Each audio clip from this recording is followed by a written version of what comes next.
অতরর গলিতাং ফলম সুকম খাত অমৃতদ্রবসংযুতম পিবত ভাগবতম রসমালয়ম মুহুরহ রসিকা ভুবি ভাবকা।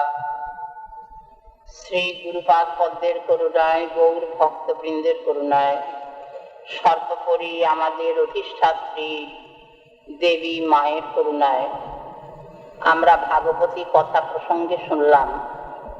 আচার্য বেদব্যাসকে উপলক্ষ করে দেবশ্রীপাদ নারদ কৃপা করে এই শাস্ত্রের প্রকাশ করলেন।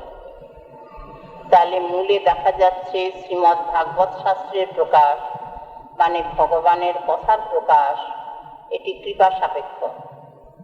কারণ স্বয়ং প্রকাশ সেটি কৃপাতেই প্রকাশিত হবেন। এখন প্রকাশের প্রয়োজনীয়তাটা বুঝতে হবে।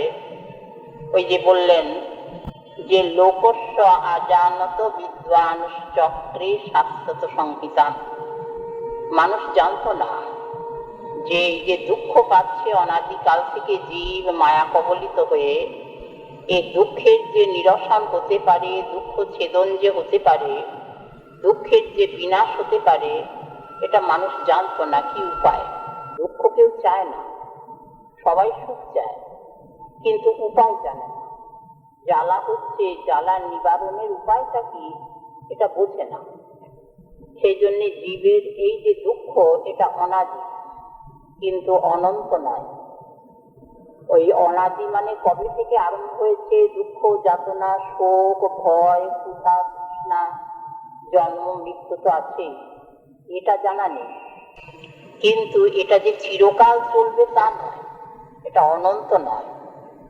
এটার আদি আছে, আদি নেই, অনাদি এই জন্যে, কিন্তু এটার অন্ত আছে, এটা অনন্ত নয়, এটার একদিন শেষ আছে। দুঃখ নিবারণ হবে। বললেন যে দুঃখ নিবারণ হবে, এই যে যাতনা, এই যে জীব সংসার যাতনা ভোগ করে, বলেন এর নিবৃত্তির কি উপায়? বলেন অন্ধকার তো হলো, আলো জ্বাললেই আর অন্ধকার থাকবে না। অন্ধকার থাকবে না, অন্ধকার হয়েছে, কিন্তু আলো জ্বালবার সঙ্গে সঙ্গে অন্ধকার চলে যাবে। তেমনি মায়ার অন্ধকার ভগবানকে না জানার জন্য এই যে মায়ার দুঃখ, সেই দুঃখ আরম্ভ হয়েছে প্রথম কোথা থেকে? জন্ম থেকে। জন্ম মৃত্যু, এই যে দেহটা দিয়ে এলো না, অবিদ্যা ফুলিয়ে ফুলিয়ে জীবকে দেহটাকে গুছিয়ে দিল। এই দেহটাই তুমি, আর দৈহিক বস্তু যা কিছু তোমার। এই আমি আমার বোধ করিয়ে দিল দেহ দৈহিক বস্তু দিয়ে, যার নাম যোগীন্দ্র দিয়েছেন বিপর্যয়। প্রথমে নিজের স্বরূপ জ্ঞানটাকে মায়া আক্রমণ করে ভুলিয়ে দিল। মায়া আক্রমণ করে জীবের যে স্বরূপ স্মৃতিটা ছিল যে আমি নিত্য শুদ্ধ বুদ্ধ মুক্ত স্বভাব, আমার জন্ম মৃত্যু ক্ষুধা পিপাসা রোগ শোক ভয় মোহ এসব কিছু নেই, এটা জীব জানতো। সে গোবিন্দ পাদ পদ্মে দাস, এটা ভুলে গেছে, কিন্তু নিজেকে ভুলেনি। বলেন এ না ভুললেও এ জানার কোনো দাম নেই। ভগবানকে না জেনে যদি নিজেকে মনেও থাকে, তাতে মায়া আটকাবে না। মায়া ওই অবস্থাতেই আক্রমণ করেছে। স্বরূপজ্ঞানটা তখন জীবের ছিল, সে জানতো যে আমার জন্ম মৃত্যু ক্ষুধা পিপাসা রোগ শোক ভয় এসব নেই। এরই নামই তো জীবের স্বরূপ স্মৃতি, নিত্য শুদ্ধ বুদ্ধ মুক্ত স্বরূপ। কিন্তু এতেও তো মায়ার আক্রমণকে ঠেকাতে পারলো না। ওই অবস্থাতেই তো মায়া আক্রমণ করলো, করেই ওই স্বরূপ জ্ঞানটাকে কেড়ে নিয়ে দেহ দৈহিক বস্তু যা তৈরি করে রেখেছিল, এই যে 24টা জিনিস, বলে সবটা জীবকে ফুলিয়ে ফুলিয়ে গুছিয়ে দিল। জীবও নিল, নিজেকে ভুলে গেছে। এখন যে কোনো জিনিসটাই আমি বলে মনে হবে। নিজের কাপড়ের পাটটা যদি মনে না থাকে, যদি ভুল হয়ে যায় যে আমার কি পাড়ের কাপড়, এটা মনে নেই, তখন অন্য লোকের কাপড় নিয়ে টানাটানি করে না, এইটাই বোধহয় আমার, এইটাই বোধহয় আমার। কিন্তু সেটা হবে না যদি নিজের কাপড়ের পাটটা মনে থাকে। তেমনি জীবেরও নিজের স্বরূপ জ্ঞানটা যদি মনে থাকতো, তাহলে পরে দেহটাকে আমি বলে নিত। দেহটা তো দেখছে যে জ্বর, দেহটা তো অচেতন, দেহের তো জন্ম মৃত্যু আছে, কিন্তু আমি তো নিত্য স্বরূপ। নিত্য স্বরূপ যে তার তো জন্ম মৃত্যু নেই, তার তো আসা যাওয়া নেই, কিন্তু দেহটা তো পুড়ে ছাই হয়ে যাচ্ছে, আবার দেহ নিচ্ছে আত্মা, সেটাকে আমি বলে নেবে কেন? কিন্তু ওই যে নিজের স্বরূপ জ্ঞানটাকে ভুলে গেছে। এই জন্য স্বরূপ স্মৃতির কোনো দাম নেই, তাতে মায়াকে আটকানো যাবে না। মায়া ওই অবস্থায় আক্রমণ করলো।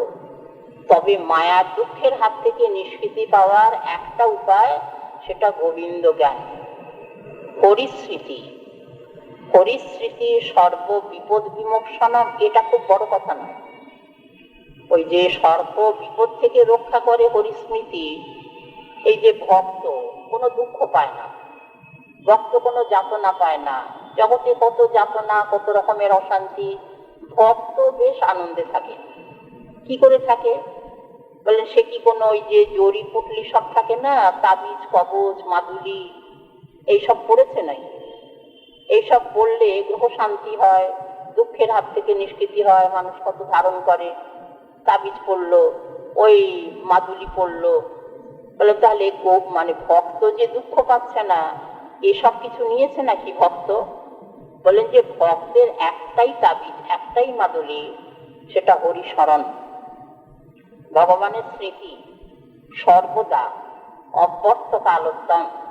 ওইটাই তাকে রক্ষা করে। এইটাই রক্ষা করে কিরকম? কোনো বিপদ আপদ, কোনো অশান্তি, কোনো যাতনা তাকে স্পর্শ করতে দেয় না। তা সেই যে হরিস্মৃতি সর্ব বিপদ বিমোক্ষণম, এইটাই হচ্ছে ওই উপায়।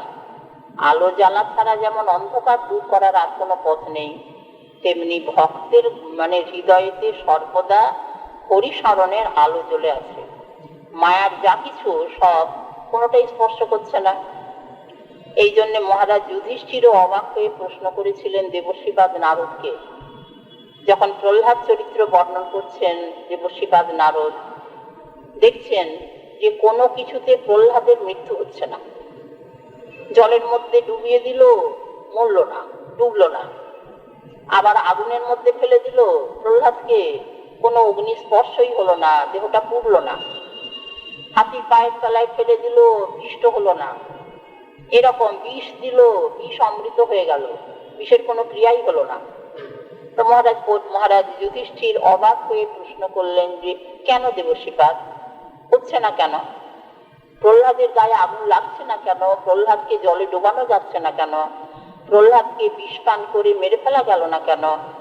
তো এটা অবাক হয়ে জিজ্ঞাসা করেছেন। তখন নারদ বলছেন যে কি করে হবে মহারাজ, প্রহ্লাদ যে কৃষ্ণ পরিরম্ভিত তনু। কৃষ্ণ পরিরম্ভিত তনু মানে পরিরম্ভন মানে আলিঙ্গন। তা কৃষ্ণ প্রহ্লাদকে আলিঙ্গন করে বসে আছেন। কৃষ্ণের তো মানে প্রহ্লাদের তো শরণাঙ্গা ভক্তি। এই যে ভক্তি অঙ্গ যাজনের মধ্যে শ্রবণ কীর্তন স্মরণ, এই শরণাঙ্গা ভক্তিতে প্রহ্লাদজি পেয়েছেন। তখন তো সত্যযুগ, সত্যযুগে স্মরণ বা ধ্যান এইটি যুগ ধর্ম। তা প্রহ্লাদ সর্বদা হরি স্মরণে আছেন। তা সেই জন্য হরিস্মৃতি তাকে রক্ষা করছেন। প্রহ্লাদকে ভগবান নিজে আলিঙ্গন করে বসে আছেন। তা জলে ডুববে কি করে? অনুচৈতন্য জীবাত্মা, তাকেই জলে ডোবানো যায় না। আর বিভু চৈতন্য ঈশ্বর, অনুচৈতন্য জীবকে ওই জলে ডোবানো যায় না, বায়ুর দ্বারা শোষণ করা যায় না, জলের দ্বারা সিঞ্চন করা যায় না, অগ্নির দ্বারা দহন করা যায় না, অস্ত্র শস্ত্রের দ্বারাতে আঘাত করা যায় না। এসব তো ভগবান বলে এলেন। ওই যে নৈনং ছিন্দন্তি শস্ত্রাণি, নৈনং দহতি পাবক, নচৈনং ক্লেদয়ন তাপ, ন শোষয়তি মারুত, অচ্ছেদ্যয়ম অদাহ্যয়ম অক্লেদ্য অশস্য এবচ নিত্য সর্বগত স্থানু অচলয়ং সনাতন। এ কিন্তু অনুচৈতন্য জীবের স্বরূপ বলছেন, বিভু চৈতন্য ঈশ্বরের স্বরূপ নয়। তাহলে অনুচৈতন্য জীবাত্মারই যদি এই স্বরূপ হয়, তাহলে বিভু চৈতন্য ঈশ্বরের কা কথা? সেই ভগবান তিনি আলিঙ্গন করে বসে আছেন প্রহ্লাদকে। যদি জলে ডোবানো যেত তাহলে কৃষ্ণকে জলে ডোবাতে হবে আগে। যদি অগ্নির দ্বারা দহন হয় তাহলে কৃষ্ণকে আগে দহন করতে হবে। বিষের ক্রিয়া যদি হয় তাহলে কৃষ্ণের উপরে আগে হবে, তারপরে তো ভিতরে প্রহ্লাদ। তাহলে কৃষ্ণ বিভু চৈতন্য ঈশ্বর, সেখানে তো করা যায় না। কাজেই সেই ভিতরে আছেন যিনি প্রহ্লাদ, তারও অঙ্গে কিছু লাগছে না। তখন মহারাজ যুধিষ্ঠির বুঝলেন কথাটা। এখানে এই যে হরিস্মরণ সবটাই রক্ষা করে। তো এখানে ভক্তজন এমনি মানুষ জানেন না কি করে দুঃখের হাত থেকে নিষ্কৃতি। তো সেই জন্যে শ্রীমৎ ভাগবত শাস্ত্রের প্রকাশ হলেন। লোকস্য আজানত বিদ্বান চক্রে শাস্ত্রত সংহিতা। এরপরে আচার্য বেদব্যাস বলছেন যে দেখো, এই যে শাস্ত্রের প্রকাশ হলো, এইটির শ্রবণ কীর্তন করো। যস্যাং বৈ শ্রূয়মানায়াম কৃষ্ণে পরম পুরুষে ভক্তির উৎপদ্যতে পুংস শোক মোহ ভয়াবহা। কারণ দেহ দৈহিক বস্তুতে আমি আমার বোধে, এইখান থেকেই তো দুঃখের আরম্ভ। দেহের ধর্ম আছে, ইন্দ্রিয়ের ধর্ম আছে, মনের ধর্ম আছে, বুদ্ধির ধর্ম আছে। দেহের ধর্ম কি বলে? জন্ম মৃত্যু। যে ধর্মের দ্বারা যে ভক্ত মুচ্ছমান হয় না, সে ধর্মগুলো কি? দেহের ধর্ম প্রধানত জন্ম আর মৃত্যু। ইন্দ্রিয়ের ধর্ম অনেকগুলো আছে। ইন্দ্রিয়ের অন্ধতা, বধিরতা, খঞ্জতা, এরকম ইন্দ্রিয়ের সব ধর্ম। বুদ্ধির ধর্ম কি? বুদ্ধির ধর্ম তৃষ্ণা, বাসনা, এটা হচ্ছে বুদ্ধির ধর্ম। মনের ধর্ম কি? বলেন ভয়। তাহলে কোনোটার দ্বারাই ভক্ত যে মুচ্ছমান হয় না, ভক্ত বুঝে নিয়েছে দেহটা আমি নই, দৈহিক বস্তু আমার নয়, সুতরাং আমি মুচ্ছমান হব কেন? আমি তো দেহ থেকে আলাদা। এই যে নিত্য মুক্ত স্বরূপ জীবের, বলেন আমরা তো ভোগ করি, আমরা তো সংসারের যাতনাটা ভোগ করি দেহটাকে আমি বোধ করে। বলেন ওই যে দেহটাকে আমি বোধ না করা, এইটাই হচ্ছে মুক্তির লক্ষণ। দেহটা যে আমি থেকে দেহ যে আমি থেকে আলাদা, বা আমি যে দেহ থেকে আলাদা, এটা যদি বুঝে নিতে পারা যায়, তাহলে আর কোনো এইরকম দুঃখ নেই। আত্মার গায়ে কোনোটা লাগবে না, আত্মার সঙ্গে তো মেশানো যায় না, আত্মার সঙ্গে জড় বস্তু তো মিশবে না। যেমন এই জগতে সোনার সঙ্গে মিশে অন্যান্য ধাতু মেশানো যায়, কিন্তু মাটি মেশানো যায়? সোনার সঙ্গে কেউ মাটি মেশাতে পারে? বলে না, সম্পূর্ণ বিজাতীয়। তেমনি আত্মার সঙ্গে দেহ ধর্মটা লাগবে কি করে? দেহ ধর্ম তো সব অচেতন। দেহের, ইন্দ্রিয়ের, মনের, বুদ্ধির যত ধর্ম সব তো অচেতন, সব তো জড়। এটা তো আত্মার গায়ে মেশে না। যেমন ওই যে আমরা শুনলাম জবার লাল রং স্ফটিকের গায়ে লাগে না, তবে খুব কাছে আছে না। জবাটা স্ফটিকের এত কাছে আছে যে জবার লাল রংটার একটু প্রতিফলন হয়েছে শুদ্ধ স্বচ্ছ স্ফটিকে। তখনই ওই স্ফটিকটা মনে করে আমি বুঝি লাল। কিন্তু যেই জবাটাকে সরিয়ে নেওয়া যায়, তখন স্ফটিক বলছে না না, আমি তো লাল নই, আমি তো শুদ্ধ স্বচ্ছ সাদা। তেমনি যতক্ষণ জীবের কাছে আত্মার কাছে মায়া খুব সান্নিধ্যে আছে, খুব কাছে আছে, তখনই মায়ার ধর্মের প্রতিফলন হচ্ছে। আমারই বুঝি দুঃখ, আমারই বুঝি শোক, আমারই বুঝি জন্ম, আমারই বুঝি মৃত্যু, আমারই বুঝি শোক, আমারই ভয়। কিন্তু আমার নয় ওটা, ওটা মায়ার সান্নিধ্যে থাকে বলে মনে হয়, ওটা ভাবনাতে। স্ফটিকটা যেমন ভাবে আমি লাল, আসলে লাল নয়। স্ফটিকের কাছ থেকে জবাটাকে সরিয়ে নিলে স্ফটিক আর বলবে না যে আমি লাল, তখন সে জানবে যে না না, আমি শুদ্ধ স্বচ্ছ সাদা। তেমনি দেহ, ইন্দ্রিয়, মন, বুদ্ধিকে যখনই আত্মার কাছ থেকে সরিয়ে নেওয়া যাবে, মায়াকে সরিয়ে নেওয়া যাবে, বলেন মায়াকে তো সরানো যায় না, বিশ্ব জগৎ মায়ায় ভরা। সরাবে কি করে? ওই যে জুতো আবিষ্কারে বলেছিলেন না যে পৃথিবীকে ঢেকে দাও, তাহলে আর ধুলো বালি ওই পায়ে লাগবে না। বললেন যে ওটা সম্ভব নয়, পৃথিবীর ধুলো বালি কাপড় সব এসব ঢাকা যাবে? নিজের পাকে ঢাকো, নিজের পাকে ঢাকলে পরে, পাটা যদি ঢাকো, তাহলে আর এই ধুলো বালি এসব লাগবে না পায়ে। তেমনি আত্মার কাছ থেকে মায়াকে সরানো যাবে না। মায়ার যা কিছু সত্য, সেই দিয়েই তো ব্যবহার চলছে। এর মায়ার একটা ব্যবহারিক সত্তা আছে। খেলে পরে পেট ভরছে, জল পান করলে পিপাসা নিবৃত্তি হচ্ছে, তো এগুলো তো মায়ার একটা ব্যবহারিক সত্তা আছে না। এটা যদি না থাকতো তাহলে তো বস্তু প্রতীতি হতো না, বস্তু বিরোধী শক্তি হয়ে যেত। খাচ্ছে, পেট ভরছে না, মিথ্যা জিনিস তো, খেলে পরে পেট ভরবে কি করে? বলেন না, মিথ্যা মানে পারমার্থিক সত্তাটা নেই, ব্যবহারিক সত্তা আছে। এই জন্য বেদান্তি যারা, তারা তিনটে সত্তা মানেন, একটা পারমার্থিক সত্তা, একটা ব্যবহারিক সত্তা, একটা প্রাতিভাসিক সত্তা। পারমার্থিক সত্তা যেখানে ভগবান আর ভগবানের সম্পর্কিত যা কিছু, সেটাই এই জগতে আসবে না। কিন্তু এই জগতেরও একটা সত্তা আছে। এই যে সত্তাটা কি, যে খেলে পেট ভরছে, এটা যদি না হতো তাহলে এটা আপনি মিথ্যা মনে হতো। বলেন মিথ্যা তো নয়, এটা তো হচ্ছে। আবার স্বপ্নে হয়তো মনে করছে খুব খাচ্ছি, কিন্তু যখন ঘুম ভাঙলো তখন খিদে পাচ্ছে। স্বপ্নের খাওয়া পেতে পেট ভরছে না, এখানে বস্তু প্রতীতি নয়, এখানে প্রতীতি, শুধু মনে হচ্ছে যে খাচ্ছি, বস্তু সত্তা নেই। যেমন আকাশ কুসুম, আকাশ সত্য, কুসুম সত্য, কিন্তু আকাশের সঙ্গে কুসুমের যে সম্পর্ক ওটা মিথ্যা। আকাশ বলে কি বস্তু নেই? বলেন হ্যাঁ, বস্তু আছে, আমরা তো দেখি অহরহ আকাশ।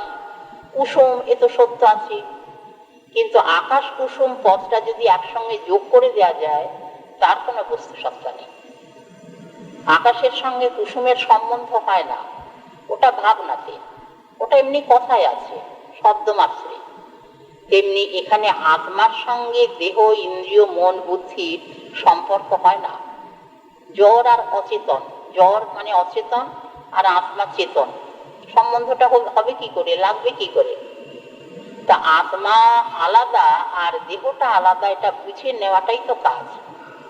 এই বোধ যখনই হয়ে যাবে তার নামে আত্মজ্ঞান।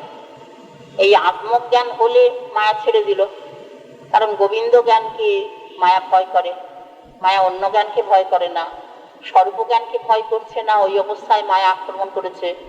কিন্তু যেই জীব নিজের স্বরূপ জ্ঞান মানে আত্মজ্ঞানটা ফিরে পেল, আত্মজ্ঞান মানে এখানে গোবিন্দ জ্ঞান ফিরে পেল, তখন ওই মায়া দূর হয়ে যাবে। তাই এখানে আচার্য বেদব্যাস বললেন যে দেখো, এই যে ভগবানের লীলা কথার প্রকাশ হলেন, যোস্যাং বই শ্রীয়মানায়াম, নিরন্তর শোনো। শ্রীয়মান একটা কর্মবাচ্যে সানস প্রত্যয় দিয়েছেন। সানস প্রত্যয় মানে নিত্যকাল, শোনার বিরাম দিও না। শ্রবণ আর তার সঙ্গে কীর্তন তো থাকবেই, শ্রবণের পরে কীর্তন। তা কীর্তনের কথা এখানে আর উল্লেখ করেননি, কিন্তু ওটা আনুষঙ্গে নিতে হবে। ভগবানের কথার আস্বাদন তো শ্রবণ আর কীর্তন দুটি মাধ্যম। যোস্যাং বই শ্রীয়মানায়াম, তাই শ্রবণ কীর্তন করতে করতে, নিরন্তর করতে করতে কি হবে?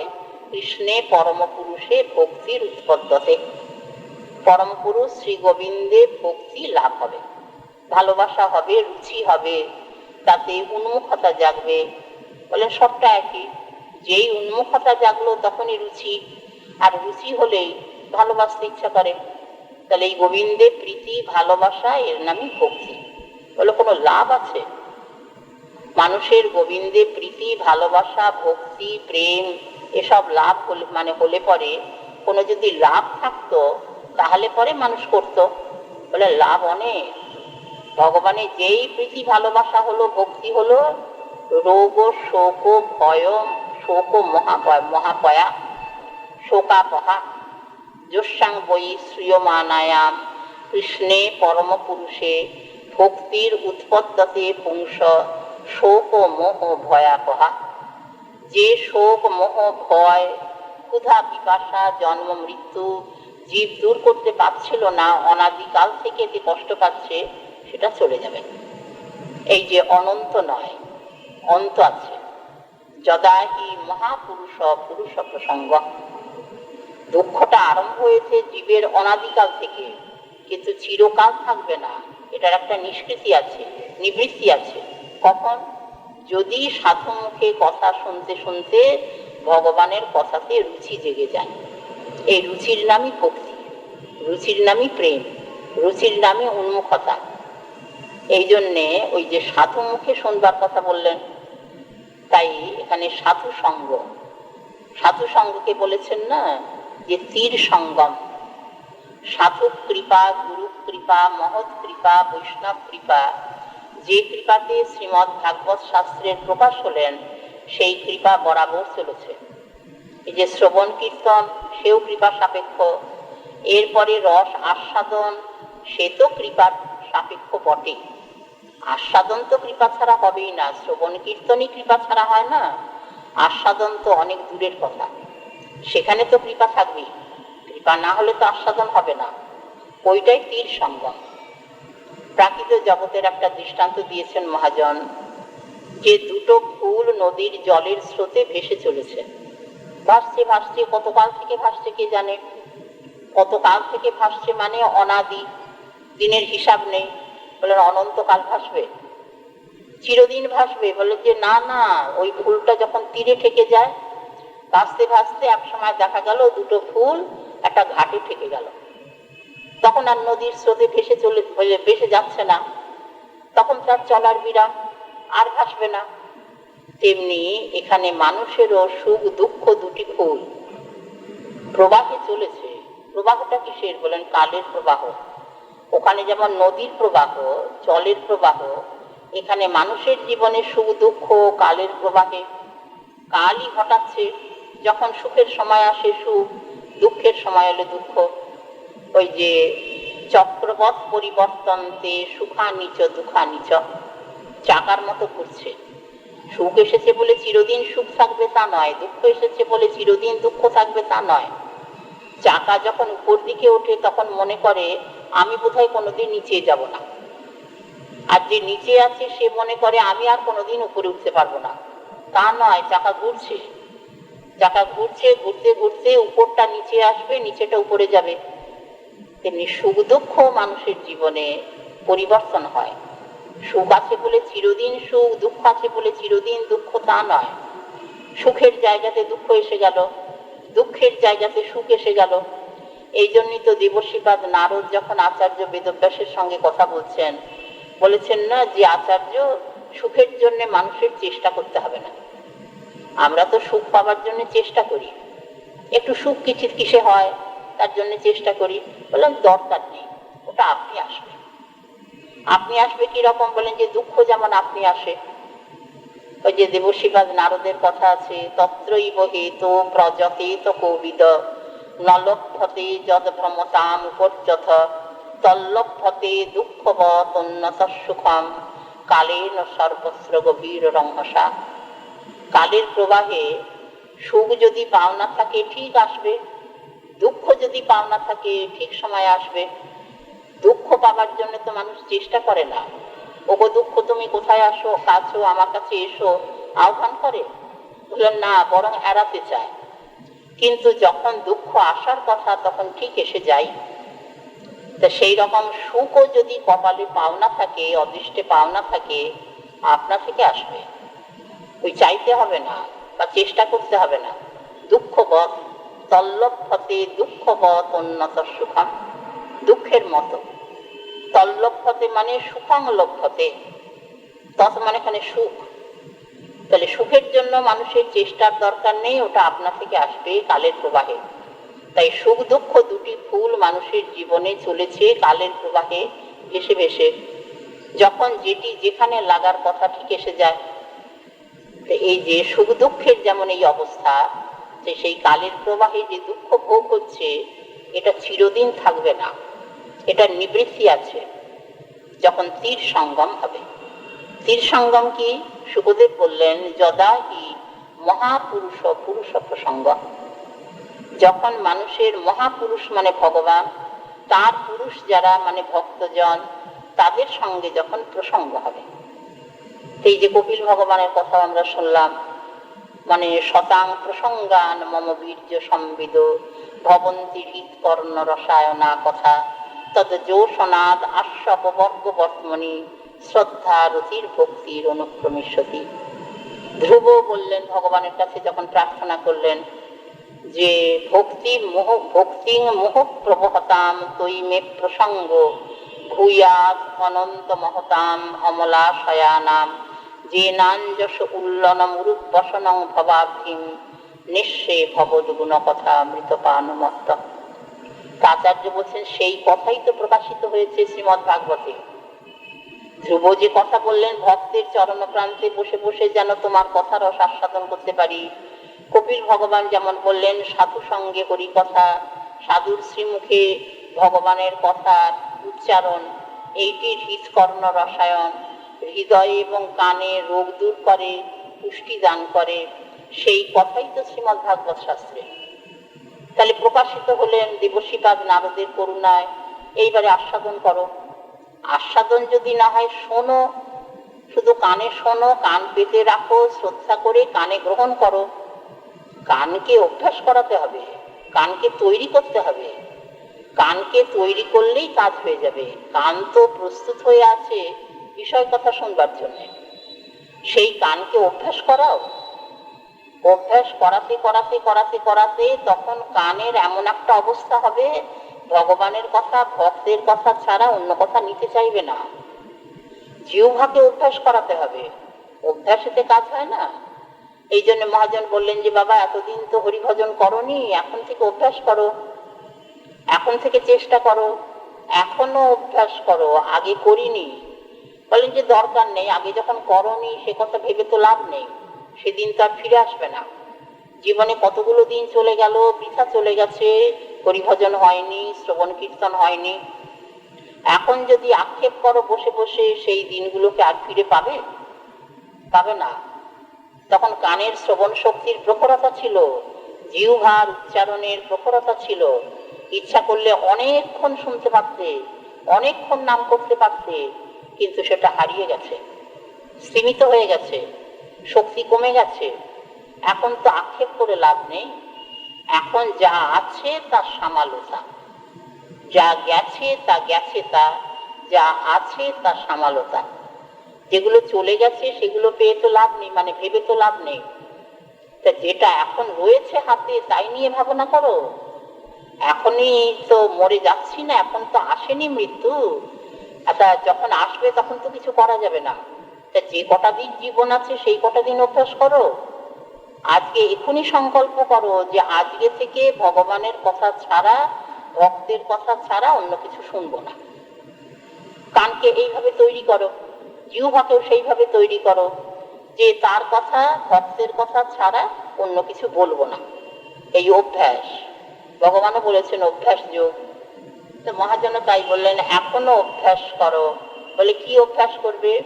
হরি হরি সদা স্ফুর, জিহ্বাকে করিয়া লহবশ, আপনি নাচিবে তুণ্ড, ঘুচিবে যমের দণ্ড, নহে কেন শরীর অবশ।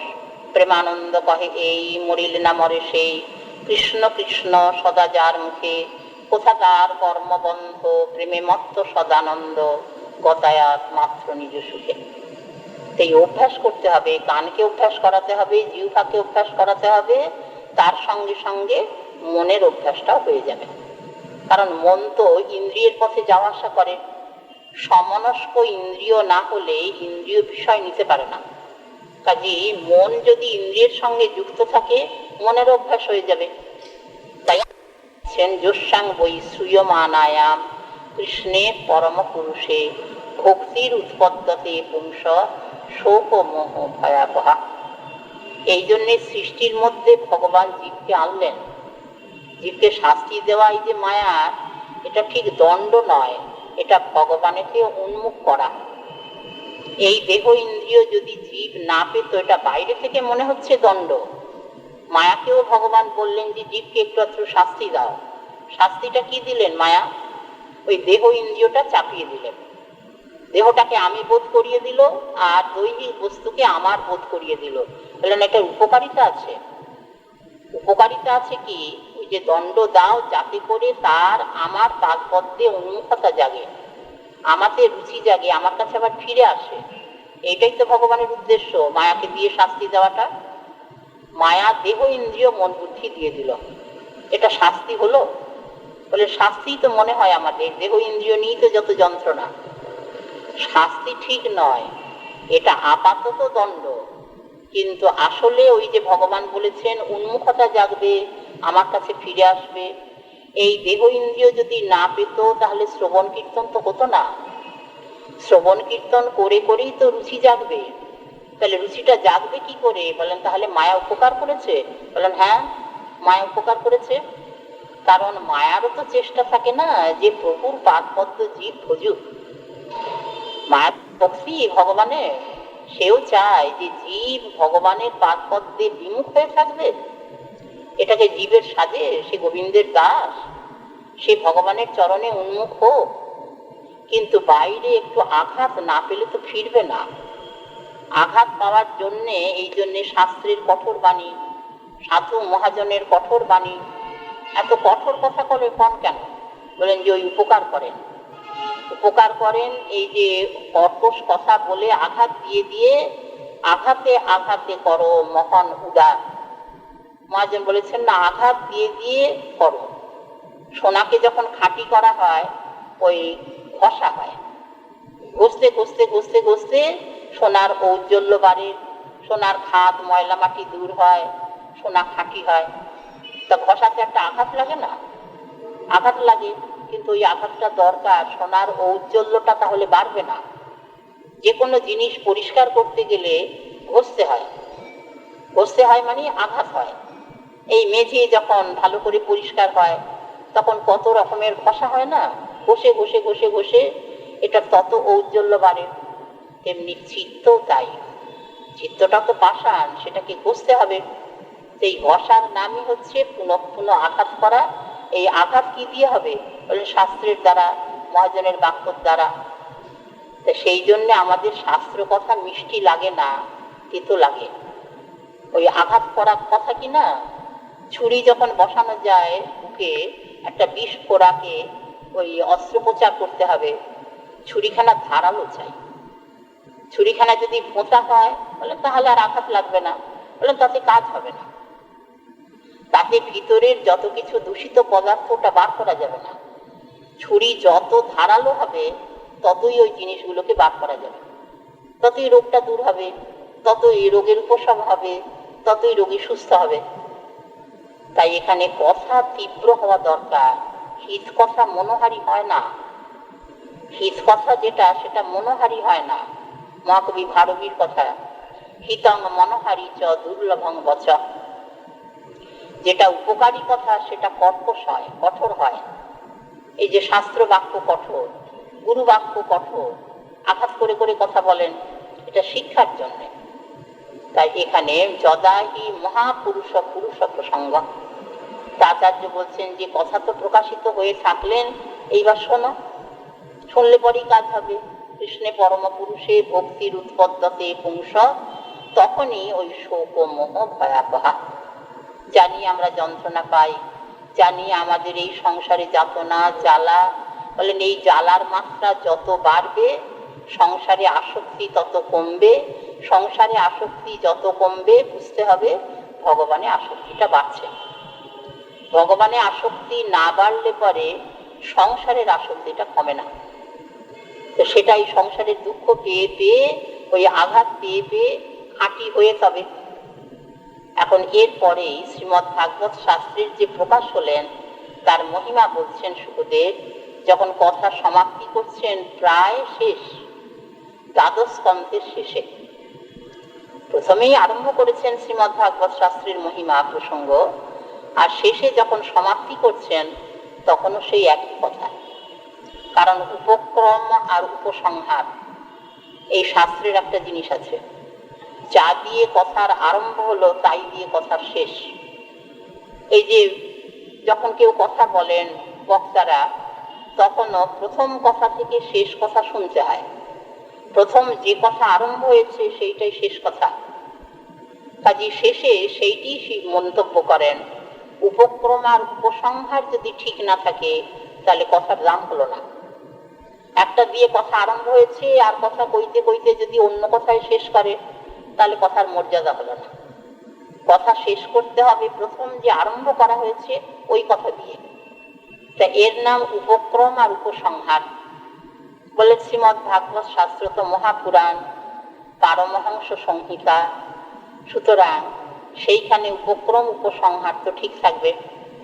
তা আরম্ভ করেছেন শ্রীমদ্ ভাগবত শাস্ত্রের মহিমা দিয়ে, শেষও করছেন তাই দিয়ে।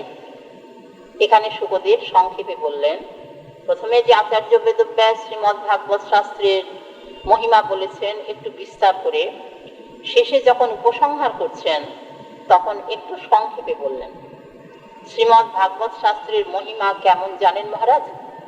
নিম্নগানাম যথা গঙ্গা, দেবানাম অচ্যুত যথা, বৈষ্ণবানাং যথা শম্ভু, পুরাণানাম ইদং তথা।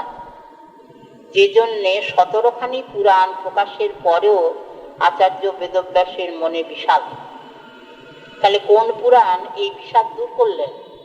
যেটি পুরাণ শ্রেষ্ঠ, যেটি পুরাণের মধ্যে সবচেয়ে উত্তম, এর উপরে আর হয় না।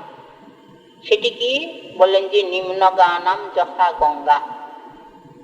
কত তো নদী আছে, নদ নদীর তো অন্ত নেই ভারতবর্ষে, কিন্তু গঙ্গা জলের এত পবিত্রতা কেন? এত গঙ্গার মহিমা কেন? কত নদী আছে, ওই গঙ্গা, সরস্বতী, দৃষদ্বতী, যমুনা, কত নদী আছে, নদ নদী। কিন্তু গঙ্গার মহিমার মতো অন্য কোন নদীর মহিমার কথা বলা হয় শাস্ত্রে? শতেক যোজন হইতে যেজন গঙ্গা গঙ্গা ইতি বলে, সবাকার পাপ হইয়া মোচন বিষ্ণুর লোকেতে চলে। যেসব দেশেতে গঙ্গা পাওয়া যায় না, গঙ্গা নেই, সেখানে লোকে কি করে? যেসব গঙ্গার দেশ, সেখানে গেলে পরে গঙ্গা সংগ্রহ করে নিয়ে আসে। তা সে কতদিন চলবে? বেশি যদি খরচ করে ফেলে, বেশি দিন তো চলবে না। একটা খড়কে একটা কাঠি, সেই কাঠিটা ডুবিয়ে রাখে গঙ্গায়, গঙ্গার যে পাত্রটা, ওই কাঠিতে যেটুকু জল ওঠে ওইটা ছিটিয়ে দেয়। সে আর কতটুকু? একটা ফোঁটাও নয়। গঙ্গার এত মহিমা। গঙ্গার মহিমা বলতে গিয়ে বললেন স্পর্শ তো দূরে আছে, স্মরণে কাজ হয়। শতেক যোজন হইতে যেজন গঙ্গা গঙ্গা ইতি বলে, সবাকার পাপ হইয়া মোচন বিষ্ণুর লোকেতে চলে। গঙ্গায়াম ঘোষ, এই যে অলঙ্কার শাস্ত্রে একটি প্রসিদ্ধ উদাহরণ। গঙ্গায়াম ঘোষ, গঙ্গার পবিত্রতা। বলেন ঘোষ মানে আবির ও পল্লী, এই যে গয়লা পাড়া, তাকে বলা হয় ঘোষ। তো ঘোষ কিরকম? গঙ্গায়াম, গঙ্গায়াম ঘোষ। গঙ্গায়াম ঘোষ বলতে গঙ্গায়াম, গঙ্গা পদে সপ্তমীর এক বচন। তাহলে সপ্তমীর এক বচন মানে অধিষ্ঠান, অধিষ্ঠান মানে সেইখানে থাকা। তাহলে ঘোষ পল্লী, এই যে গয়লা পাড়া, এটা কি গঙ্গার জলের উপরে? গঙ্গায়াম বলতে তো গঙ্গাতে, তো গঙ্গাতে মানে গঙ্গাতে যেমন নৌকা, গঙ্গায় যেমন মাছ, তাহলে গঙ্গায় কি ওই যে ঘোষ পল্লী? গঙ্গায়াম বলছেন যে? বললেন না, ওটা ব্যঞ্জনা, ওটা ব্যঞ্জনা মানে ধ্বনি। গঙ্গা বলতে গঙ্গার উপরে, ওরে তো ওই যে ঘোষপল্লী মানে গয়লা পাড়া হতে পারে না, গঙ্গার জলের উপরে তো ঘর বাড়ি হতে পারে না। বললেন তাহলে গঙ্গা তীর, গঙ্গায়াম ওটা গঙ্গা তীরে, এই অর্থ করো। বলেন যে হ্যাঁ তীর বলা যায়, গঙ্গার ধারে বাড়ি। গঙ্গার ধারে বাড়ি লোকে বলে না আমার বাড়িটা একেবারে গঙ্গার ধারে। তো গঙ্গার ধারে বলতে কি গঙ্গার জলের উপরে তো নয়, গঙ্গা থেকে একটুখানি দূরে, যেখানে ঘর বাড়ি হতে পারে সেই রকম জায়গায়, সেটাও গঙ্গা তীর। কিন্তু এখানে গঙ্গায়াম বলতে আরো দূর বিস্তার করেছেন। গঙ্গা তীরে এটা লক্ষ্য না, অভিধা তো হলো গঙ্গার উপরে, সেটা তো অভিধা, সেটা মানে অর্থের যেটা, পদের যেটা অর্থ। এরপরে লক্ষণা আছে অলঙ্কারে, তারপরে ব্যঞ্জনা, ব্যঞ্জনারই নাম ধ্বনি। তো লক্ষণা কি? বলেন গঙ্গা তীরে বাড়ি হলেও লোকে বলে গঙ্গার উপর বাড়ি। আমার বাড়ি একেবারে গঙ্গার উপরে। যেমন পুরীধামে বলে না আমার বাড়ি সমুদ্রের উপরে। সমুদ্রের উপরে বাড়ি হয়? বলে সমুদ্রের তীরে। তাও সমুদ্রের জল যতদূর যায় বা বালি যতদূর আছে ততদূর বাড়ি করা যায় না, তার থেকে ছাড়িয়ে আরো দূরে করতে হয়।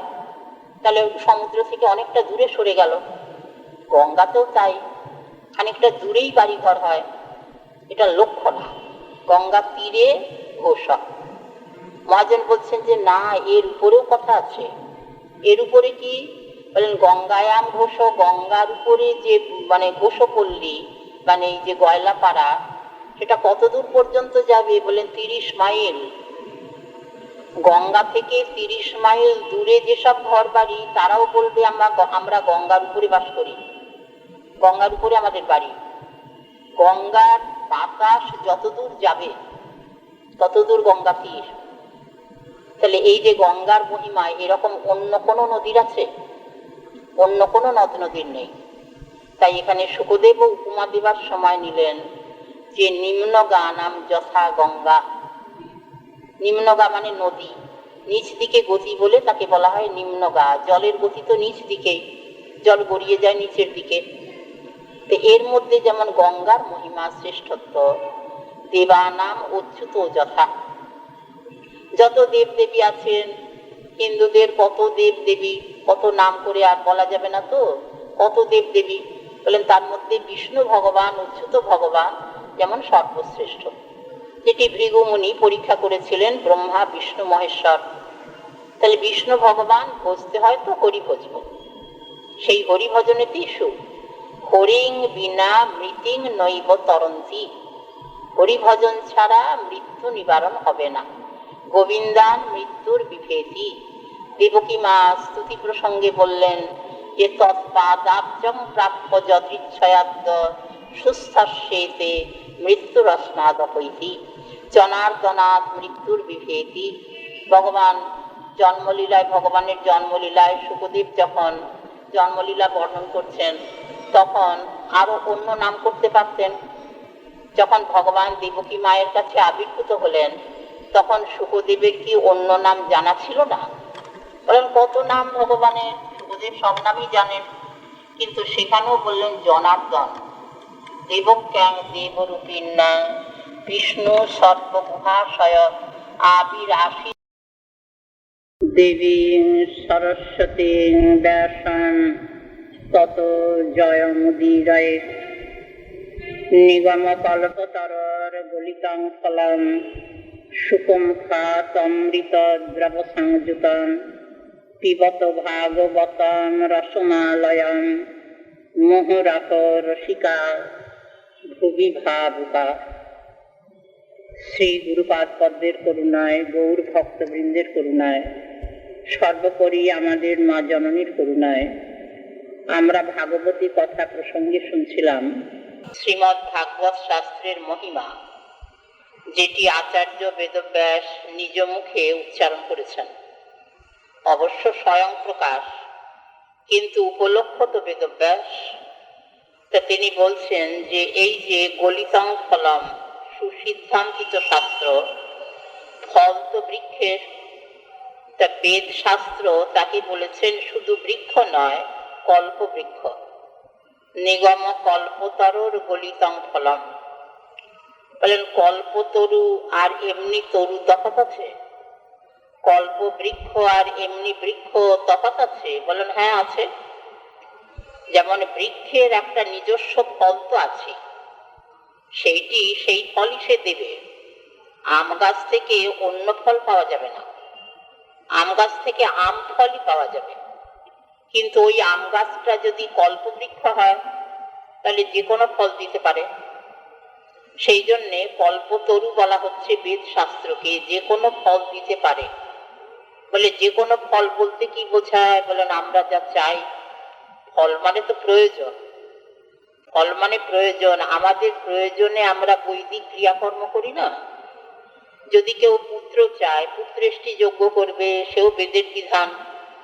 যদি কেউ দেশে সুবৃষ্টি কামনা করে, কারিরি যজ্ঞ করবে, সেটাও বেদের বিধান।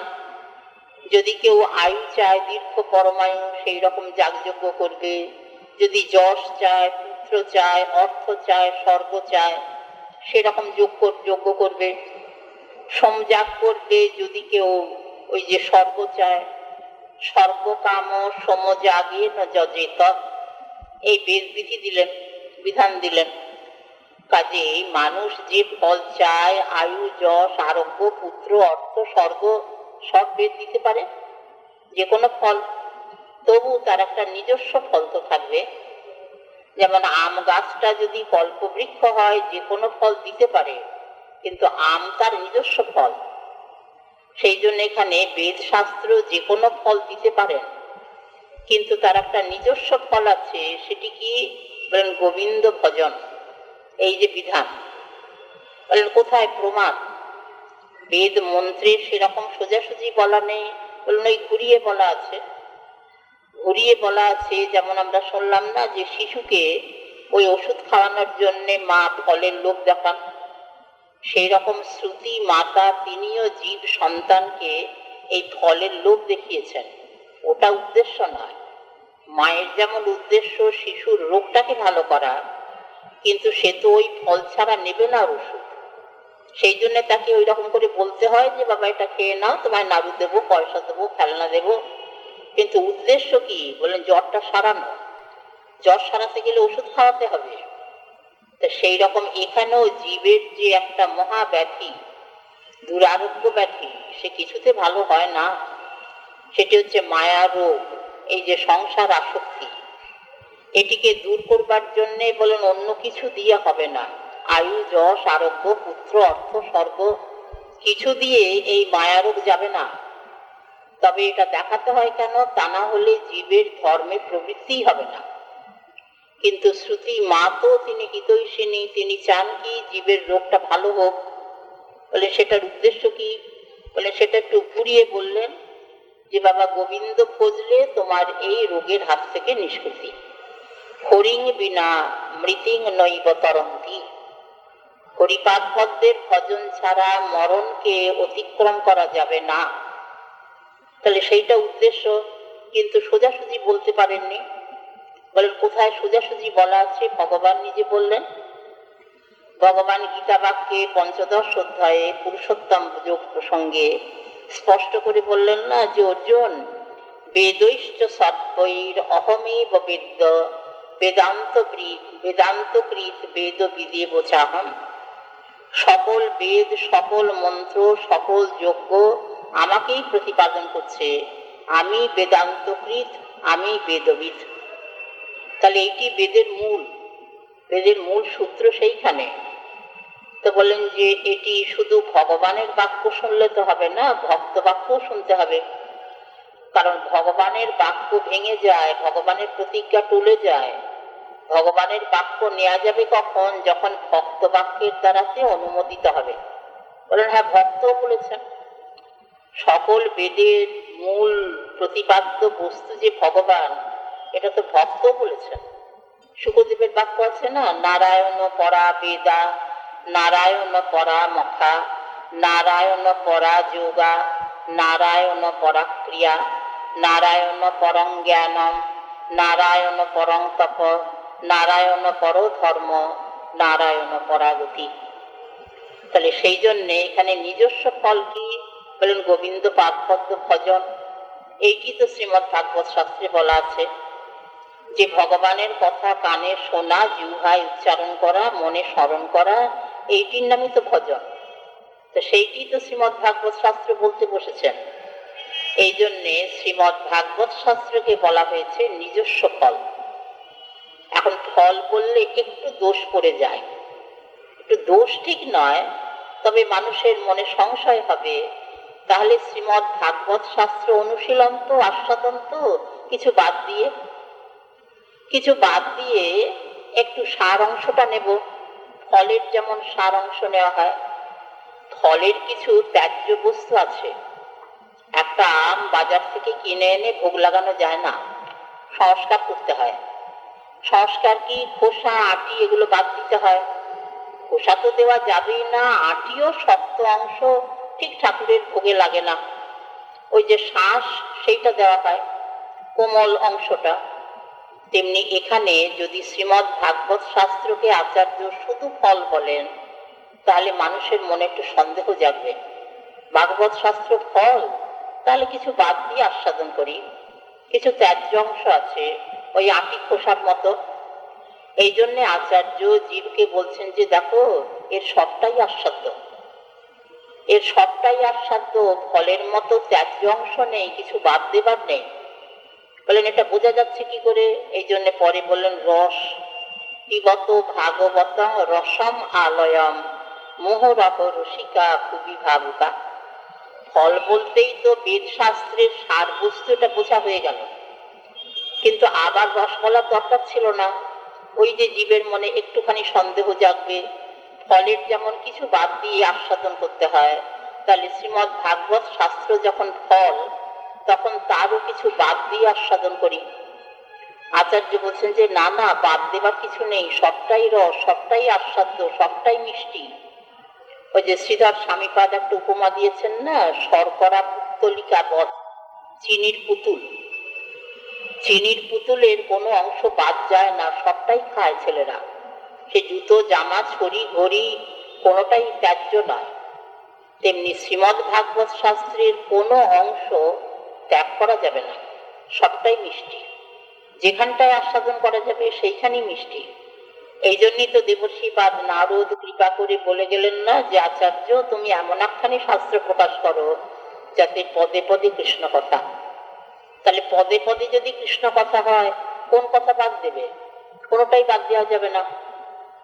বলেন যে পিবত ভাগবতং রসম আলয়ম মুহুরহ রসিকা ভুবি ভাবুকা। এখন এই যে রস বললেন সেটা পান করো, বলে রস বলেছেন বলি এটা পানের যোগ্য। রস তো তরল পদার্থ, ওটা তো পান করতে হবে, তা না হলে ফল বা কথা এটা তো পান করা যায় না। রস জায়গায় যতক্ষণ না পৌঁছচ্ছেন ততক্ষণ পান ক্রিয়াটা লাগবে না। তার মধ্যে আবার একটু কথা আছে, পান করে এই যে পিপাসায় পানীয় পান করা হয়, যার কণ্ঠে পিপাসা সেই তো পান করবে। তেমনি ভগবানের কথাই যে রস, এটা আস্বাদন করবে কে, শুনবে কে? প্রথমেই আস্বাদন নয়, প্রথমে শোনা, শ্রবণ কীর্তন। পিবত পদে এখানে আস্বাদনের কথা হয়নি। পিবত পদে এখানে পান ক্রিয়া মানে শোনো, কানে শোনো, জিহ্বায় উচ্চারণ করো। বলেন তো পান ক্রিয়া না হয় রস বলতে বোঝাচ্ছেন, কিন্তু তাৎপর্যটা কি?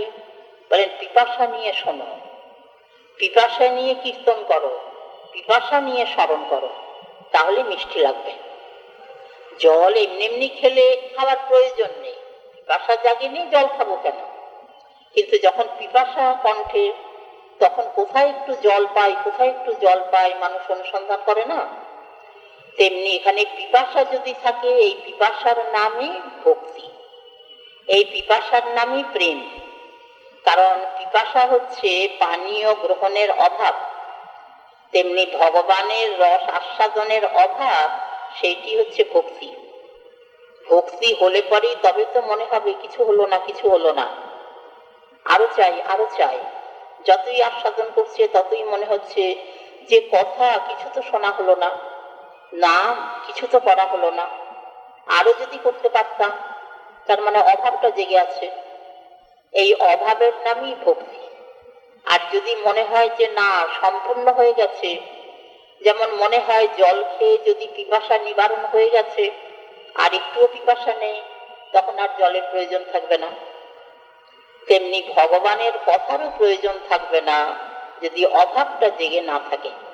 এই জন্যে ভক্ত যতই আস্বাদন করুক, শ্রবণ কীর্তন নিরন্তর করছে। অব্যর্থকাল উত্তম, ব্যর্থকাল নাকি যায়। যেটি ওই যে সত্রী প্রত্যয় সানস প্রত্যয় বসিয়ে আচার্য বেদব্যাস নিজে বললেন, যস্যাং বৈ শ্রীয়মানায়া কৃষ্ণে পরম পুরুষে ভক্তির উৎপদ্যতে পুংস শোক মোহ ভয়াপহা। এটিতে সানস প্রত্যয় বসিয়ে নিত্য বর্তমানতা বোঝালেন, যোগীন্দ্র সত্রী প্রত্যয় বসিয়ে নিত্য বর্তমানতা বোঝালেন শ্রবণার কীর্তনে। শ্রীনন সুভদ্রানি রথাঙ্গ পানে জন্মানি কর্মানি চ জানি লোকে গীতানি নামানি তদর্থকানি গায়ন বিলজ্জ বিচরে তসঙ্গ। কোথাও উচিত ক্রিয়া দেওয়া হয়নি। শুনেছি তো অনেক ভগবানের কথা, অনেকবার শুনেছি, আর দরকার নেই। অলম, অলম মানে প্রয়োজনম নাস্তি, বলে না, কোথাও বলা নেই। এই জন্য পিপাসাটা সর্বদা জেগে আছে, তা না হলে মিষ্টি লাগবে না। তখন মনে হবে এই কথা পুরনো হয়ে গেছে, এই কথা অনেকবার শুনেছি, আর দরকার নেই। এই জন্য পিবত পানীয়, এটা যখন পিপাসা জেগে থাকে ততক্ষণ মিষ্টি। তাই পিবত ভাগবতং রসম, তো কতক্ষণ শুনবে একটা সময়ের হিসাব নেই। বলেন হ্যাঁ দিয়েছেন, আর লয়ম, লয় পর্যন্ত শোনো। লয় মানে সাধারণত লয় বলতে মৃত্যুকে বোঝায়। উৎপত্তি আর লয়, সৃষ্টি প্রলয়। সৃষ্টি হচ্ছে আরম্ভ, প্রলয় হচ্ছে শেষ। প্রলয়তে সমস্ত সৃষ্ট বস্তু ভগবানেতে লীন হয়ে যায়। তাহলে লয় মানে অবসান। মৃত্যু যাকে বলা হয়, একটা মানুষ জন্মগ্রহণ করলো, কিছুদিন থাকলো, তারপরে বাড়লো, বিপরিণাম হলো, ক্ষয় হলো, হতে হতে একদিন বিনাশ। তাহলে বিনাশের পরে তাকে আর দেখা যাচ্ছে না, এই যে লয়। তাহলে যখন মৃত্যু হয়ে যাবে তখন তো আর শোনা যাবে না। বললেন যে না, তাহলে তো শোনাতে তো ওই যে বিরাম দেয়া হলো, সেখানে সতী প্রত্যয় সানস প্রত্যয়ে যে নিত্য বর্তমানতা বুঝিয়েছিলেন সেটা তো শেষ হয়ে গেল। তাহলে সেখানে আচার্য বেদব্যাসের পদও কাজে লাগছে না, যোগীন্দ্রের পদও কাজে লাগছে না। যদি লয় বলতে মৃত্যুকে ধরা হয়, তাহলে মৃত্যুতে তো কথার শ্রবণ কীর্তনের অবসান, মৃত্যুর পরে তো আর শোনা যাচ্ছে না। এই জন্যে লয় বলতে এখানে গোস্বাইপাদ খুব চতুর্থ টিকাকার গোস্বাইপাদ মৃত্যু অর্থ ধরেননি। মৃত্যু নয়, লয় বলতে প্রেম সঞ্জাত মূর্ছা। কারণ ওই যে ভগবানের কথার শ্রবণ কীর্তন করতে করতেই তো প্রেম লাভ। ভক্তি দিয়ে আরম্ভ হয় বটে, কিন্তু সেইটারই ঘন অবস্থা, পরিপাক হচ্ছে। দুধ যেমন জাল দেওয়ার জন্য কড়াতে চড়ানো হয়েছে উনুনের উপর, যত ফোটানো যাচ্ছে গাঢ় হচ্ছে, ততই ঘন হচ্ছে। ঘন হতে হতে যারা খোয়া ক্ষীর করতে চায়, অনেকক্ষণ জাল দিতে হবে, অনেকক্ষণ ফোটাতে হবে, অনেকক্ষণ ফোটাতে ফোটাতে তারপরে দেখা গেল ঘন ক্ষীর হয়ে গেল, খোয়া ক্ষীর, যার উপরে আর ঘন হবে না। যারা রস তৈরি করতে চায়, চিনি আর জল কড়াতে দিয়ে উনুনের উপরে বসালো, ফোটাচ্ছে, তাপটা আছে, এখন তার ফলে ওই রসটা ফুটছে, কিন্তু চিনি আর জল মেশালেই তো রস হবে না, তাকে ফোটাতে হবে, ঘন করতে হবে, গাছ ফেলতে হবে। তো যতক্ষণ ফোটালে ওই রকমের রস, যেরকম রস তৈরি করতে চায়, পাতলা বা ঘন, সেরকম ততক্ষণ ফোটাতে হবে। তেমনি ভক্তিকেও ফোটাতে হবে, ভক্তিকেও ফোটাতে হবে। ওই ভগবানের নাম করছি বলে আমার ভক্তি সম্পূর্ণ হয়ে গেল তা নয়, করে যাও, করে যাও। কবিরাজ গোস্বাইপাদ বললেন যে কিছুই না জানে যে হো, শুনিতে শুনিতে সে হো, কি অদ্ভুত চৈতন্য চরিত। কিছু জানে না, কিছু বোঝে না, বলে শুনে যাও। সাধু মুখে ভগবানের কথা ভক্ত মুখে শুনে যাও, জিহ্বাতে বারে বারে উচ্চারণ করো, আবৃত্তি করো, বারে বারে করো, করতে করতে ওই রসটা ফুটছে, ভক্তি ফুটছে, হতে হতে ওটা গাঢ় হবে। এই গাঢ় ভক্তির নামই তো প্রেম। সেটি তো নাম কীর্তনে হয়, এটা ত্রেতা যুগের সিদ্ধান্ত। যোগীন্দ্রের বাক্য ভক্তরা শুনেছেন, জানেন।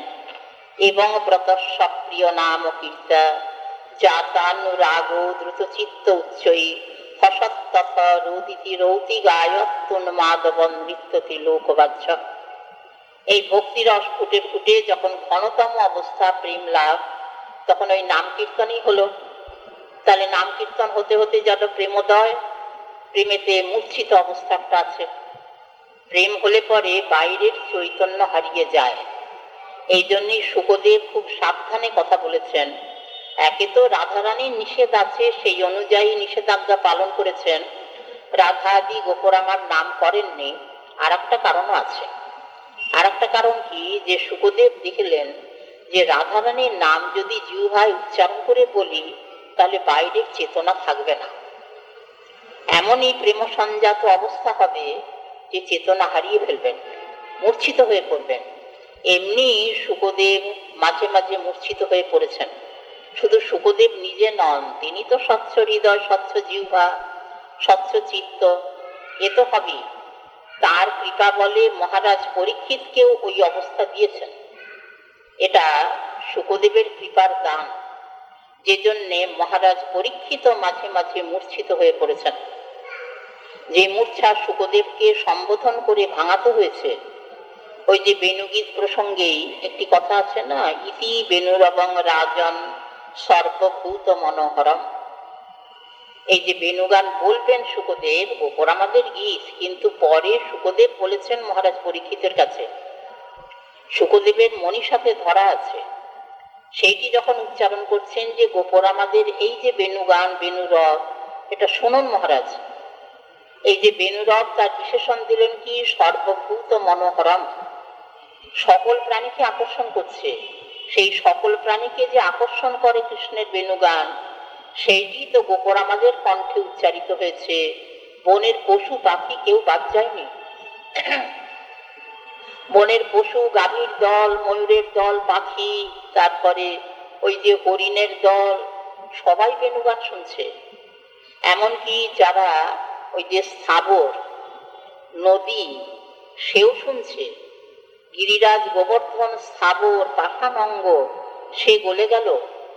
এই সব ক্রিয়া ওই যে সর্বভূত মনোহরণ, এটা তো সংক্ষেপ একটা পদে বললেন যে সকল প্রাণীকে আকর্ষণ করছে বেণুগান।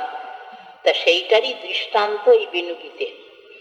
হরিণের দল, ময়ূরের দল, তারপরে ওই যে গাভীর দল, সব উৎকর্ণ হয়ে শুনছে, কান খাড়া করে শুনছে। হরিণীর দল, তারা হরিণ সঙ্গে নিয়ে এসেছে কৃষ্ণ দর্শনের জন্যে। গোপর আমাদের তো ওইখানে আক্ষেপ যে আমাদের ভাগ্যে সেটা হলো না। তারা নিজ নিজ পতি সঙ্গে এসে কৃষ্ণ দর্শন করছে, কৃষ্ণের বেণুগান শুনছে। আমাদের দুর্ভাগ্য, আমরা পতি সঙ্গে কৃষ্ণ দর্শন করতে পারলাম না, এটা আমাদের পক্ষে হলো না। পতিদের নিয়ে যে এসে আমরা আস্বাদন করব, হলো না। আমাদের পতি যারা, তারা কৃষ্ণ গন্ধ সহ্য করতে পারে না। হরিণ পশু জাতি, তারাও ধন্যা। ধন্যাস্ম মুখমতয় বিহরিণ্য এতা যা নন্দ নন্দন উপাত্ত বিচিত্র বেশম আকর্ণ বেনুরিফিতম সহ কৃষ্ণ সারা পূজাঙ্গধুর বিরচিতাম প্রণয়াবলোকই। তারাও ধন্যা, সুতরাং আমরা অধন্য। তারাও ধন্য, কথা বলাতে একটা ধ্বনি উঠছে, আমাদের সে ধন্যতা হলো না। তাহলে এই যে সর্বভূত মনোহরম, এটা তো বেণুরবের বিশেষণ। তিথি বেণুরবং রাজন সর্বভূত মনোহরম, তার মধ্যে একটা রাজন পদ কেন? তো মহারাজ পরীক্ষিতের দিকে দৃষ্টি দিয়ে শুকদেব দেখলেন যে কাকে বলবো। মহারাজ পরীক্ষিত তো মূর্ছিত অবস্থা। ওই বেণুরবম যেই বলেছেন, বাঁশি রব লাগিল কানে। কৃষ্ণ বনে বাঁশি বাজাচ্ছেন, রাধারানী ঘরে আছেন, কিন্তু ওই বাঁশির সুর এসে রাধারানীর কানে পৌঁছেছে না। যেই পৌঁছেছে অমনি উঠে দাঁড়িয়েছেন, বাঁশি রব লাগিল কানে, চিতে না ধৈর্য মানে অমনি উঠিল রসবতী। তোরা কে কে যাবিল, আমার তো না গেলেই নয়, তোরা কে কে যাবিল। শ্যামের বাঁশি রব শুনেছি, আমাকে এখনই যেতে হবে, তোরা যদি কেউ সঙ্গে যেতে চাস এখনই চল। তখন সখীরা বলেছেন যে তোর মধুর বাঁশি রব আমরাও শুনেছি, যেতে হবে জেনেছি, তবে ওই রকম করে যাবি নাকি পাগলিনীর মতো, আয় তোরে সাজায়ে দি। তো এই যে বাঁশি রব লাগিল কানে, মহারাজ পরীক্ষিতের কানেও বাঁশি রব লেগেছে শুকদেবের কৃপায়। তো এর মধ্যে দেখলেন যে এই যে বাঁশি রব কানে লাগলে আয় তো বাইরের চেতনা থাকে না। সেই বাঁশির রব যদি কোনো ভাগ্যবান ভাগ্যবতীর কানে প্রবেশ করে, তাহলে বাইরের চেতনা আর থাকতে পারে? মূর্ছিত অবস্থা, মূর্ছিত অবস্থায় তো কথা কইলে তার কানে কথা প্রবেশ করবে না, তখন ডাকতে হবে, মূর্ছা ভাঙাতে হবে। তো মূর্ছা ভাঙাচ্ছেন কি করে শুকদেব? রাজন মহাসম্বোধন করলেন মহারাজ। এই মহারাজ সম্বোধন মাত্রেই রাজার চেতনাটা ফিরে এসেছে। তাহলে এই যে মূর্ছিত অবস্থা শুনতে শুনতে বলতে বলতে হবে। যোগীন্দ্র তাই বললেন, এবং ব্রত সপ্রিয় নাম কীর্তা জাতানুরাগ আর দ্রুতচিত্ত উচ্চই হসত্তথ রোদিতি রৌতি গায়ক। এখানেও যে ভাগবত রস আস্বাদনের অনুজ্ঞা দিলেন আচার্য বেদব্যাস, পিবত ভাগবতং রসম আলয়ম, শুনে যাও, নাম করে যাও। করতে করতে করতে করতে যদি সেই রকম অবস্থা হয়, যদি কৃপা হয়, হতে হতে তোমার প্রেম সঞ্জাত মূর্ছা, প্রেম লাভ হবে। প্রেম লাভ হলেই সাত্ত্বিক বিকার কিছু দেখা যাবে, যেটি যোগীন্দ্রের বাক্যে প্রকাশ পেয়েছেন যে এবং ব্রত সপ্রিয় নাম কীর্তা জাতানুরাগ। অনুরাগ মানে প্রেম, অনুরাগের আরো ঘন অবস্থা আছে, অনুরাগের পরে ভাব, তারপরে মহাভাব। কিন্তু এখানে অনুরাগ মানে এমনি ভক্তি, যেটি প্রেমের পরের অবস্থা অনুরাগ, সেটি নয়। সেটি তো মানুষে হতে পারে না। সেটি নিত্যসিদ্ধ পরিকরে হবে। স্নেহ, মান, প্রণয়, রাগ, অনুরাগ, ভাব, মহাভাব সে অনুরাগ নয়, সেটা নিত্যসিদ্ধ পরিকরে সীমাবদ্ধ। তাহলে এ অনুরাগ বলতে কি বোঝাচ্ছে? বলে প্রেম, প্রেম পর্যন্তই সীমা। তাহলে মানুষ তো শ্রবণ কীর্তন করবে, জীব তো শ্রবণ কীর্তন করবে, তা করতে করতে তার হৃদয়েতে প্রেমের আবির্ভাব হবে। জাতানুরাগ। এখন প্রেম তো হৃদয়ে হয়েছে, রাখো প্রেম হৃদয়ে ভরিয়া, কিন্তু বাইরে লোকে বুঝবে কি করে? যার প্রেম হয়েছে সে তো বলবে না, সেটা তো গোপনীয়, সেটা তো গুচ্ছ, কিন্তু প্রকাশ পেয়ে যায়।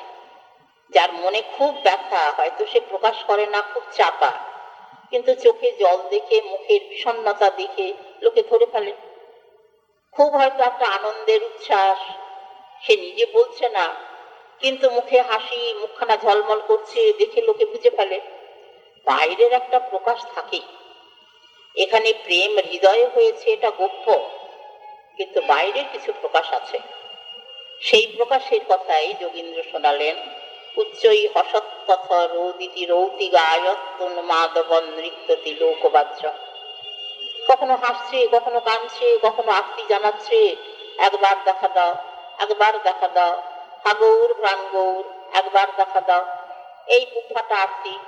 এর পরক্ষণে হয়তো নাচছে, গান করছে, এই আনন্দ একবার, একবার দুঃখ রোদন। এইগুলোই তো বিকার, সাত্ত্বিক বিকার।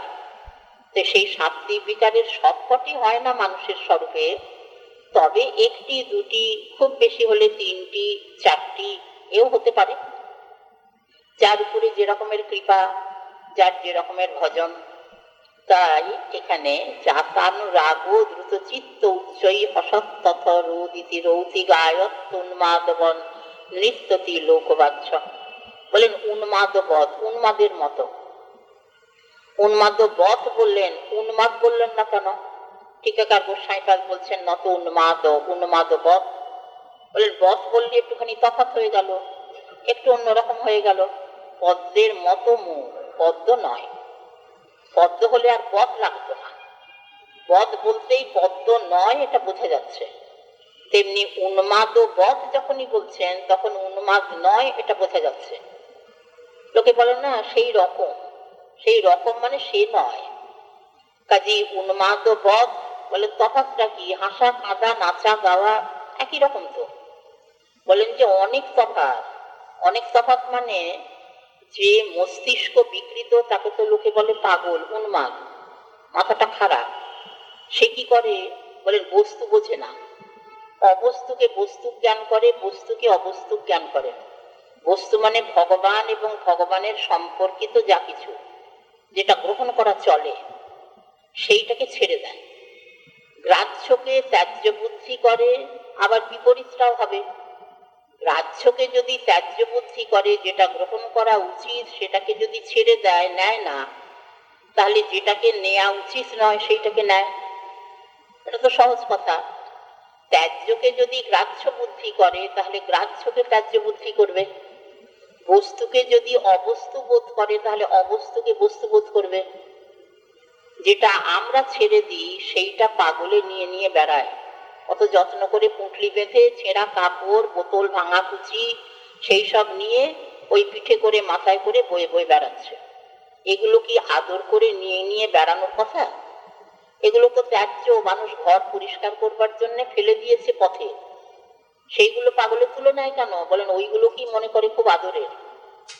এটা মস্তিষ্ক বিকৃতির লক্ষণ, মাথা খারাপের লক্ষণ। সুস্থ মস্তিষ্ক নেবে না। তা তেমনি পাগলে এরকম করে, ত্যায্যকে গ্রাহ্য বুদ্ধি করে। আর যে প্রেমিক ভক্ত, সেও হাসে কাঁদে নাচে গায়। পাগলে হাসে কাঁদে নাচে গায়, এটা দেখে প্রেমিক ভক্ত হাসে কাঁদে নাচে গায়। তাই মনে করে ওই যে প্রেমিক ভক্তকে পাগল বলা যাবে না। পাগলের মতো আচরণ, কিন্তু তফাৎ, বুদ্ধিতে তফাৎ আছে। প্রেমিক ভক্ত কখনো ওই ছেঁড়া কাপড় আর ওই ভাঙা বোতল কুচি আদর করে করে বয়ে বয়ে বেড়াবে না। সে কি নেবে? বলেন গ্রাহ্যকে গ্রাহ্য বুদ্ধি করবে, ত্যায্যকে ত্যায্য বুদ্ধি করবে। যেটা নেওয়া উচিত ভগবান এবং ভগবানের সম্পর্কিত, যা আমিও করি না। আমি এমনি মস্তিষ্ক অসুস্থ নয়, সুস্থ মস্তিষ্ক, তবু আমি ওই গ্রাহ্যকে নিতে পারি না। ভগবান কি তো নেওয়া উচিত, ভগবান ছাড়া অন্য জিনিস নিচ্ছি না। বলেন কত নিচ্ছি, কিন্তু এটা নিচ্ছি কেন? বলেন যে এটা সুস্থ মস্তিষ্কের পরিচয় তো নয়, মানে অসুস্থ বুদ্ধির পরিচয়। বলেন সেই হিসাবে আমরাও অসুস্থ। কিন্তু প্রেমিক ভক্ত যে সম্পূর্ণ সুস্থ মস্তিষ্ক, এটা বোঝা যাবে কি করে? তারা আমরা যেটাকে আদর করি সেটাকেও ফেলে দেয়। আমরা যেটাকে আদর করে গ্রহণ করি, লাভ, পূজা, প্রতিষ্ঠা, সংসারের যা কিছু সম্পদ, ভক্ত থুথু করে ফেলে দিচ্ছে।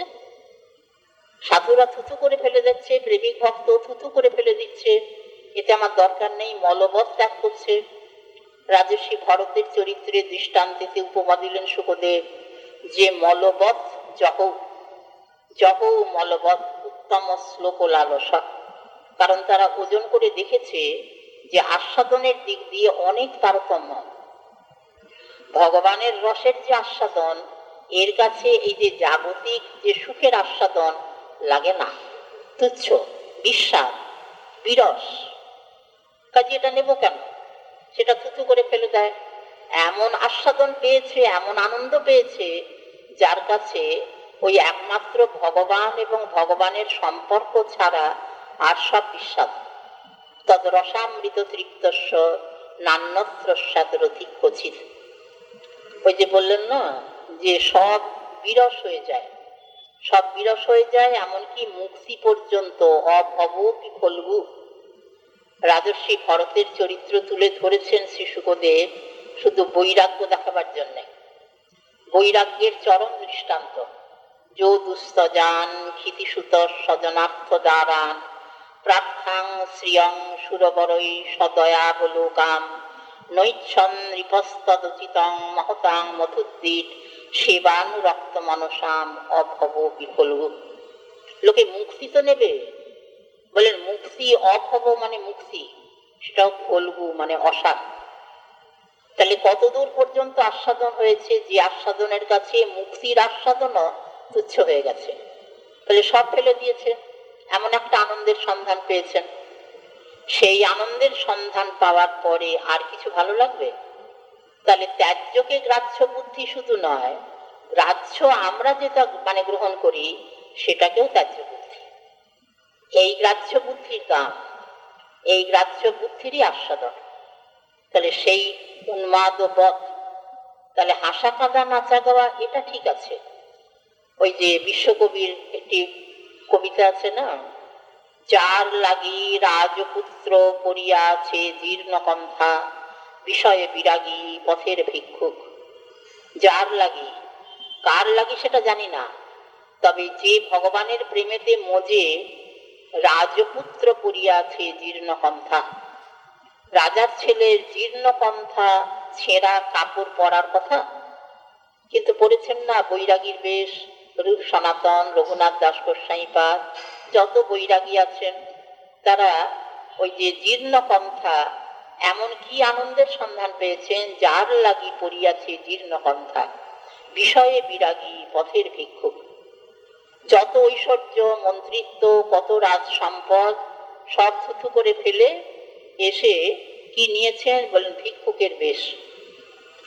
ওই যে রূপ সনাতনের সম্বন্ধে আমরা শ্রী গুরু পাদপদ্মের শ্রীমুখে কীর্তন প্রসঙ্গে শুনলাম যে ওই দেখে রূপ সনাতন নাচে শচী নন্দন, দেখে রূপ সনাতন রাধা প্রেমের কত বল নাগরে নাগরী করে। সেই রূপ সনাতন যায় যায় ফিরে চায়। নীলাচল থেকে যখন মহাপ্রভুর আদেশে তারা বৃন্দাবনে যাচ্ছেন, তখন যেতে পারছেন না, যায় যায় ফিরে চায়। দুবার যাচ্ছেন, আবার ওই ফিরে ফিরে তাকাচ্ছেন। বলেন যে গৌর ছেড়ে যাচ্ছেন, বিষয় তো ছেড়েছেন গৌর পাবার জন্যে, গৌরকেও ছেড়ে যাচ্ছেন। বলেন যায় যায় ফিরে চায়, গৌর ছেড়ে যেতে পারছেন না, কিন্তু এটা গৌরের আজ্ঞা বলবতী। তিনি আদেশ করেছেন যাবার জন্যে, এই জন্য আজ্ঞা বলবতী। তা সেখানে যায় যায় ফিরে চায়, বিষয় ছেড়ে এসেছেন কেন? বলে বিষয়ে গৌর মেলে না বলে।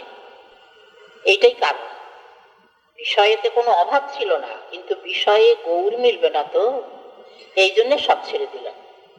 তাহলে গ্রাহ্যকেও ত্যায্য বুদ্ধি করেছেন, যে আমরা যে বিষয়টা আঁকড়ে ধরি সেটাকেও থুথু করে ফেলে দেন, কারণ বিষয়ে গৌর মেলে না বলে।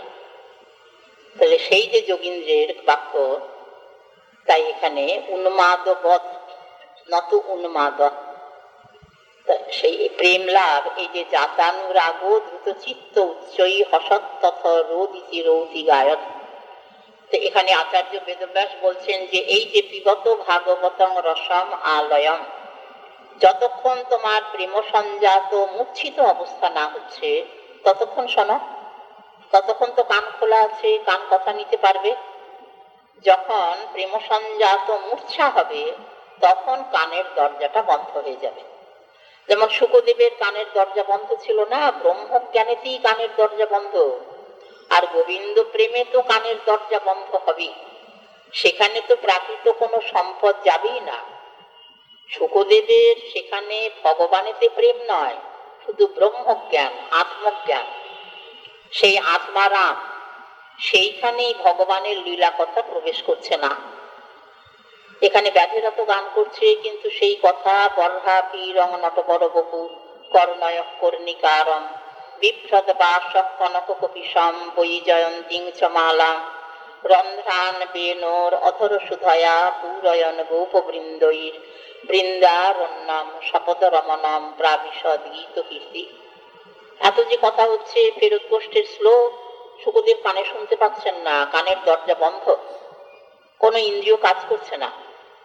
কাজী প্রেম সঞ্জাত মূর্ছিত অবস্থায় শোনা যাবে না, বলাও যাবে না, কোনো ইন্দ্রিয়ই কাজ করবে না। তাহলে তখনকার মতো শ্রবণ বিরতি, তাহলে তো শ্রবণ বিরতি হয়ে গেল, তাহলে শ্রবণের তো নিত্যতা থাকলো না। বললেন না, মূর্ছা তো ভাঙবে, মূর্ছা তো সবসময় থাকবে না। মহাপ্রভুর মূর্ছিত অবস্থা, রাধারানীর মূর্ছিত অবস্থা, মূর্ছা ভাঙেনি। বলেন হ্যাঁ, সার্বভৌম ভট্টাচার্য যখন নিজের আলয়ে নিয়ে গেলেন মহাপ্রভুকে, তখন তো মহাপ্রভুর মূর্ছিত দশা, তখন তো জগন্নাথ দর্শন করতে গিয়ে প্রেমেতে মূর্ছিত হয়ে পড়েছেন। যখন নিজের আলয়ে নিয়ে গিয়ে শুশ্রূষা করলেন, চোখে মুখে জলের ঝাপটা দিয়ে বাতাস দিয়ে, তখন মহাপ্রভুর আবার বাইরের চেতনা ফিরে এলো। এখানেও ওই ভগবানের কথা শুনতে শুনতে, নাম করতে করতে যখন প্রেম সঞ্জাত মূর্ছা, সে কতক্ষণ থাকবে? মূর্ছা তো ভাঙবে। আলয়ম এই জন্য বলেন, আলয় মানে লয় পর্যন্ত, লয় পর্যন্ত মানে প্রেম সঞ্জাত মূর্ছা পর্যন্ত, ততক্ষণ শোনো। যখন মূর্ছিত অবস্থা তখন আর শোনা যাবে না, তখন আর বলাও যাবে না। এরপরে যখন মূর্ছা ভাঙবে তখন আবার শোনো, আবার শোনো। এখানে এই যে শ্রবণ ক্রিয়াটি, মানে কীর্তন শ্রবণ দুটিকেই নিতে হবে, দুটো আবার হবে।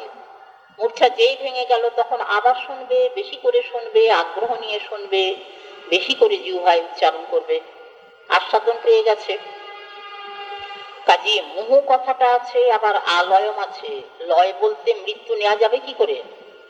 মৃত্যু নেওয়া যাবে না। মৃত্যু পর্যন্ত যদি শোনার ক্রিয়াটা থাকে তাহলে পরে মুহ পথটা লাগে না। মুহ মানে বারবার, মৃত্যুতে তো শেষ হয়ে যাবে। এই জন্য টিকাকার গোসাইপাদ খুব চতুর, বলেন এখানে লয় মানে প্রেম সঞ্জাত মূর্ছা।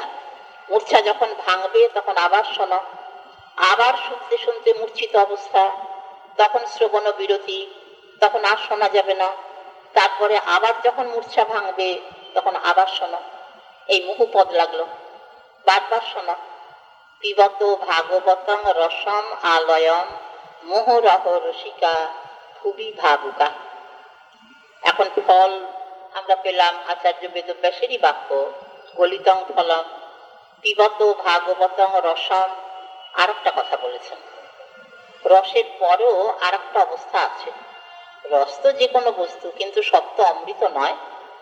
রসের আবার বিচার আছে, এটা ঘন, এটা পাতলা, এটা ভালো, এটা আরেকটু ভালো হলে ভালো হতো, এরকম। কিন্তু অমৃতের স্তরে যদি পৌঁছে যায় সেখানে আর কোনো বিচার নেই। এই যে ফল, এই যে রস, এটা অমৃতে পরিণত হলো, এতদিন হয়নি।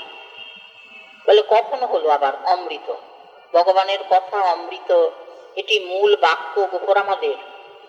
ওই যে গোপীগীত প্রসঙ্গের নবম মন্ত্রে গোপরামারাই বললেন যে কৃষ্ণ তোমার কথা অমৃত, তব কথামৃতম তপ্ত জীবনম কবিভিরীড়িতম কলমশাপহম শ্রবণ মঙ্গলম শ্রীমদাততম ভুবি গৃণন্তিতে ভুরিদা জনা। এই কথামৃত থেকে সবাই নিয়েছেন, গোপরামাদের মূল মন্ত্র। তার থেকে শ্রী শুকদেব গোস্বামীপাদ নিলেন, দেবর্ষিপাদ নারদ নিলেন, ভক্ত মহাজন সবারই কণ্ঠে উচ্চারিত হয়েছে ভগবানের কথা অমৃত। ওই যে পীযূষ বললেন, তস্মিন মহন মুখরিতা মধুবীর চরিত্র পীযূষ শেষ সরিত পরিত স্রবন্তী তা যে পিবন্ত অবিতৃষ নৃপগাত কর্ণই স্থান্ন স্পৃশন্ত শনত্রীট ভয় শোক মহা। দেবর্ষিপাদ নারদ তিনি তো অনুভবী, তারও শ্রীমুখ থেকেই ভগবানের কথা নিরন্তর উচ্চারিত হয়। ভগবানের গুণগান ছাড়া তার তো আর কোনো ব্রত নেই, এইটি তার ব্রত। দেবদত্তাং ইমাং বিনাম শরব্রহ্ম বিভূষিতাম মূর্ছয়িত্বা হরিকথাম গায়মানশ্চরাম মহাম। কাজে অনুভবী ব্যক্তি তো বলতে পারেন অপরের কথা। সেই অনুভব করে দেবর্ষিপাদ নারদ বলছেন যে ভক্ত মুখে হরি কথা কেমন জানেন মহারাজ? প্রাচীন বর্হিষ্ঠ রাজার কাছে দেবর্ষিপাদ নারদের শ্রীমুখের উক্তি, ঝর্ণার জলের মতো ঝরে। ঝর্ণা যারা দেখেছেন তারা জানেন, ঝর্ণা থেকে জল নিরন্তর ঝরছে ঝরছে, বিরাম নেই বিশ্রাম নেই। তেমনি ভক্ত সাধু মুখে হরি কথার বিরাম নেই বিশ্রাম নেই, নিরন্তর ঝরে। সেখানেও পীযূষও বললেন অমৃত, পীযূষ মানে অমৃত। আবার অমৃত বললেন শুকদেব নিজে, পিবন্তি যে ভগবত আত্মনস্বতাম কথামৃতম শ্রবণপুটে সুসংহৃতম পুনন্তিতে বিষয় বিদূষিতা স্বয়ং ব্রজন্তি তৎ চরণ সরোরুহান্তিকম। সেখানে বললেন কথামৃতম। শুকদেব কোথা থেকে নিলেন? বলেন গোপরামাদের কথা থেকে। তাহলে সেই অমৃত আচার্য বেদব্যাস বলছেন যে এই যে শ্রীমৎ ভাগবত শাস্ত্রের প্রকাশ হলো, এটি সবটাই অমৃত। বলেন অমৃত বলে অনুভব করলেন কে প্রথমে? বলেন শুকদেব নিজে। শুকমুখাত অমৃত দ্রব সংযুতম। শুকমুখকে যখন এই ফল বা রস পেল, তখন সেটি শুধু ফল আর রস রইল না, হয়ে গেল অমৃত। বলেন এটা প্রকাশ তো করেছেন আচার্য বেদব্যাস, তিনি আস্বাদন করে বলতে পারলেন না এটা অমৃত? শুকমুখাত অমৃত দ্রব সংযুতম, শুকদেব যখন আস্বাদন করলেন তখন এটি অমৃত হলো। বলেন বেদব্যাস তো আস্বাদন করেননি, বেদব্যাস তো আস্বাদন করতে পারেননি, এই জন্য শুধু রস বলেছেন। রস দেখলে রস বলা যায়, আস্বাদন না করলেও। কিন্তু অমৃত বলবে কে? অমৃত যে জীবে ঠেকিয়ে বুঝেছে এটা পরম সুস্বাদু, তখন বলবে যে হা এটা অমৃত। ফল এমনি দেখে বলা যায়, আচার্য দেখে বলছেন ফল রস, আস্বাদন হয়নি। আস্বাদন হলে শুকদেবের মুখে যখন পেল ফলটি তখন সেটি অমৃত হলো, এ কথা বলতেন না। বলেন কেন? বেদব্যাসের কিসের অভাব? তিনি আস্বাদন করতে পারলেন না। বলেন বেদব্যাস তো শাখা, তিনি ফল আস্বাদন করবেন কি করে? রসই বা আস্বাদন করবেন কি করে? শাখা মানে এই যে ডাল থাকে না, আম গাছের ডাল, শাখা প্রশাখা, ওই ডালই তো আমটা ঝোলে, ডালটাতেই তো আমটা ঝুলছে। তখন ডালটাকে যদি জিজ্ঞাসা করা যায় একটা পাকা আম রসে পেকে ভরপুর, এখনই ওই যে মোটা খোসে আলগা হয়ে মাটিতে পড়ে যাবে। তখন ওই যে ডালটাকে যদি জিজ্ঞাসা করা যায় শাখাটাকে যে এই আমটা খুব মিষ্টি তো, শাখা বলবে আমি জানি না, আমি আস্বাদন করতে পারি না, তো আমি তো শাখা, আমি ফলটাকে ধরে থাকি, আমি ফলটাকে ধরে থাকি, কিন্তু ফলটা টক না মিষ্টি আমি বলতে পারবো না। সে তো মুখ দিতে পারে না, সে শুধু ধরে থাকে, সে শুধু ধারক বাহক, কিন্তু আস্বাদক নয়। তা বেদব্যাসও তাই, বেদব্যাসও শাখা, শাখা ফলের আস্বাদন করতে পারে না। সেই ফলটা যে খুব মিষ্টি বলবে কে? বললেন যে যদি হঠাৎ একটা সুখ পাখি, টিয়া পাখি যে ফলে মুখ দিলে পরে ফলটা মিষ্টি এটা নিশ্চিত, কিংবা মিষ্টি ফল ছাড়া সুখ পাখি মুখই দেবে না, সে যদি এসে হঠাৎ ফলটাকে ঠোকরায়, ফলটাকে আস্বাদন করে, তাহলে পরে সে বুঝবে যে ফলটা খুব সুন্দর, খুব মিষ্টি। তেমনি ওই যে শাখায় বসেই তো ফল, পাখি ফল আস্বাদন করে। ওই বেদব্যাস শাখাতে ছিলেন কে? শুকদেব পাখি। শ্রীমদ্ ভাগবত শাস্ত্র যখন ফল, তখন বৃক্ষ, শাখা, তারপরে পাখি সবই মেলাতে হবে, তা না হলে ফল বলবার সার্থকতা থাকে না। এখানে বেদব্যাস শাখা, সেই শাখাতে রয়েছেন কে? বলেন এই শ্রীমদ্ ভাগবত শাস্ত্র ফল। প্রথম মুখ দিলেন কে? বলেন শুকদেব। শুকদেব পাখি, শুকদেব পাখি চেতন। তিনি যখন মুখ দিয়ে দেখলেন যে না, ফলটা খুব মিষ্টি, তখন শুধু রস বলা গেল না, শুধু ফল তো বলা যাবেই না, হয়ে গেলেন অমৃত। শুকমুখাত অমৃত দ্রব সংযুতম। শুকমুখাত একটা পঞ্চমী দিয়েছেন, শুকমুখং প্রাপ্য। শুকমুখকে যখন ফলটি পেল, ভাগবত ফল, তখন সেটি শুধু ফল রইল না, শুধু রস রইল না, হয়ে গেল অমৃত। এই শুকমুখাত অমৃত দ্রব সংযুতম। তাহলে সেই অমৃত তোমরা পান করো। পিবত ভাগবতং রসম তো বটে, আবার অমৃত হলে কেউ তো পান করতে বিরত হয় না। যদি শোনে যেটা অমৃত, তাহলে পান করবার জন্য আগ্রহ। যেমন স্বর্গে যখন ওই যে ধন্বন্তরী অমৃত কলস নিয়ে উঠলেন, তখন দেবতাদের লোলুপ দৃষ্টি তো আছেই, অসুরদেরও লোলুপ দৃষ্টি। অসুররাও চায় সেই অমৃতের ভাগ, কিন্তু ভগবান কৌশল করে তাদের বঞ্চনা করে দেবতাদের মাঝে সেই সুধা পরিবেশন করলেন। তাহলে অমৃত পান থেকে কেউ বিরত হয়? এই অমৃত পানের জন্য সবাই লোলুপ। তাই শুকমুখাত অমৃত দ্রব সংযুতম পিবত ভাগবতং রসম আলয়ম। বলেন বেদব্যাস শাখা? বললেন হ্যাঁ, শাখায় শাখায় ঠেকে ঠেকেই তো ফলটা এসেছে। বলেন মূল কে? বলেন মূল বৈকুণ্ঠনাথ, শ্রীমন নারায়ণ। তিনি ফলটি দিচ্ছেন। এই ভাগবত ফল বর্তমান যে প্রকাশ, সেই স্বরূপে নয়, বীজ রূপে, ছোট বীজ রূপে চতুশ্লোকী ভাগবত যাকে বলা হয়, সেইটি প্রথম দিলেন কোথায়? বলে প্রথম শাখাকে ব্রহ্মা। ব্রহ্মা হচ্ছেন প্রথম শাখা। ব্রহ্মা আবার দিলেন দেবর্ষিপাদ নারদকে। নারদ হচ্ছেন দ্বিতীয় শাখা। নারদ দিলেন আচার্য বেদব্যাসকে। বেদব্যাসও শাখা। বেদব্যাসেরও আস্বাদন হয়নি। বলেন আস্বাদন হয়নি। এরপরে বেদব্যাস শাখাতে ছিলেন শুকদেব পাখি। তিনি প্রথম ফলে মুখ দিয়ে জানালেন জগৎকে ফলটি খুব মিষ্টি।